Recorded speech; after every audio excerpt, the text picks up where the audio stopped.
কত টাকা থাকলে জাকাত ফরজ হয়, জাকাত কবে দিতে হবে, জাকাত কত টাকা হলে ফরজ হয়? এর উত্তর হলো, কেউ যদি 52.5 ভরি রূপা এটা অথবা রূপার সমমূল্যের সম্পদ, নগদ অর্থ, ব্যাংক ব্যালেন্স অথবা ব্যবসার মাল, যে পণ্য কেনা হয়েছে বিক্রির জন্য, এরকম কোনো মাল যার কাছে আছে যেটার মূল্য দাঁড়ায় 52.5 ভরির সমান, এইরকম সম্পদের মালিক যদি কেউ হয় এবং সেই সম্পদ তার কাছে 1 বছর থাকে, তাহলে 1 বছর পর ওই সম্পদের বাজার মূল্য হিসেব করে 1 বছর পর 2.5% জাকাত দিতে হবে, অর্থাৎ লাখে 2,500 টাকা।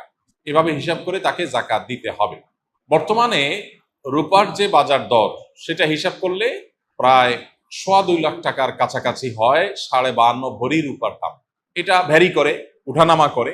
একেবারে খুব রিসেন্ট যে এখন 2026-এর ফেব্রুয়ারি মাস চলছে, এই সময়টাতে রূপার যে বাজার দর আছে সেটা হিসাব করে দেখা গেছে যে 2.25 লাখ টাকার কাছাকাছি। এক্সাক্ট আপনি যখন দিবেন রূপার দরটা জেনে নিয়ে যে 52.5 ভরি বা 52.5 তোলা রূপার দাম কত, সেটা হিসাব করে যদি দেখেন যে এটা আপনার সম্পদ এই পরিমাণ হয়ে গেছে, তাহলে সবটুকুর জাকাত দিতে হবে। এমন না যে এর অতিরিক্তটা জাকাত, বরং সবটুকুর জাকাত দিতে হবে।